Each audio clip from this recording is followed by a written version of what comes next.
going to do something called the change in the change. We are going to figure out if it is linear, exponential, quadratic, and we're going to do this by finding the differences in the y values.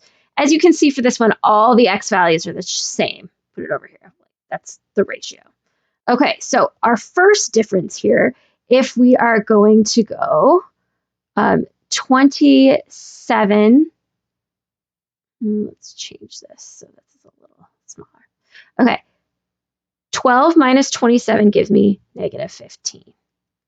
And then 3 minus 12 is negative 9. And then 0 minus 3 is negative 3. And then we go plus 3. And then 3 plus what gives me 12? Well, that's 9. 27 minus 12, or 12 plus what gives me 27? That's 15. And 21. So those are all different. If the first differences are different, it cannot be linear. So let's look at the second differences. Negative 9 minus a negative 15 is 6. Negative 3 minus a negative 9 is 6. 3 minus a negative 3 is 6. 6, 6, 6. It's all 6. That's my second difference. So this has to be quadratic. Now let's talk about how to figure out what this model is. If we're using y equals a times x minus h squared plus k, we can see right away, if we're looking at the table, where our h and k are. They are right here, because it's where it starts repeating on either side. So our a value is half the second difference. Okay, a equals half the second difference. This is for quadratics. And then we are going to get, in this case, y equals 3x squared. Right? Because the h is 0 and the k is 0. All right, let's look at another one. We're right here, and again, I want to emphasize that these x's are only changing by 1. The ratio is only going for 1. So we can go ahead and do this. Now, if they are different, we have to change what we're doing. Okay? So the first difference is 0 to 9, we've got negative 9. Then 0 to negative 7 is negative 7. Negative 12 to negative 7, negative 5. Negative 12 to negative 15 is negative 3. Negative 15 to negative 16 is negative 1. Then we've got 1, and then we have 3. Okay, so again, can't be linear because the first differences are not the same. But the second difference for all of these is 2.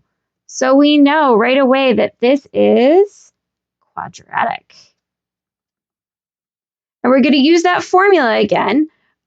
We have right here, we have where it starts repeating on either side, 1 and negative 16 is our vertex.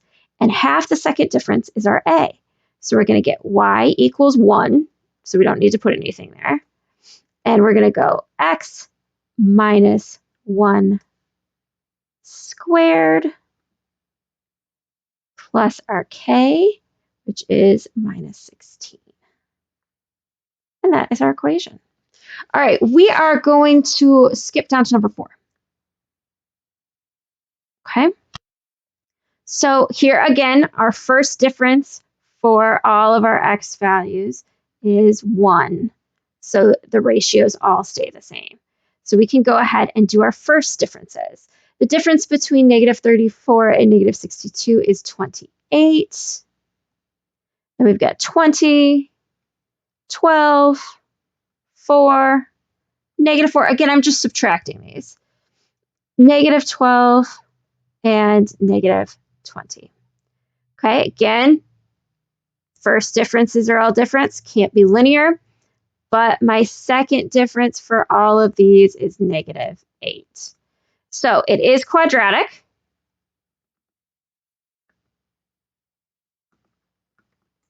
I know my A value equals half the second difference. So my A value equals -4. My vertex is where it starts repeating on either side. So that's 1, 2. That's my vertex.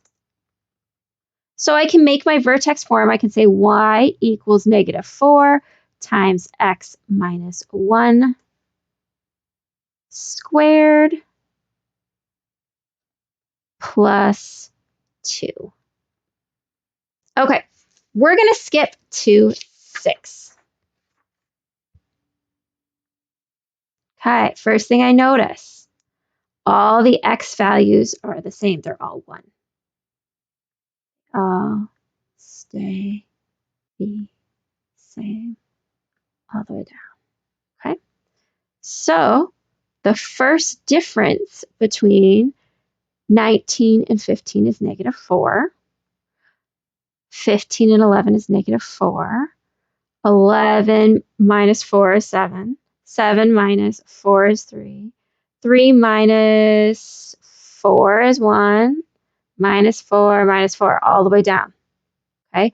The first difference is the same. So then this is a linear equation. It's a linear equation. So if I look where 0 is, that's my y-intercept. This first difference right here is my slope. So y equals -4x plus 3. Okay, you can plug in a number to figure it out. Let's plug in 3. 3 times 4 is 12. 12. Let's fix this. This is -4, right? Good. So 3 times -4 is -12 plus 3 is -9. So those are just ways to do it. We looked at linear, we looked at quadratic first and second differences.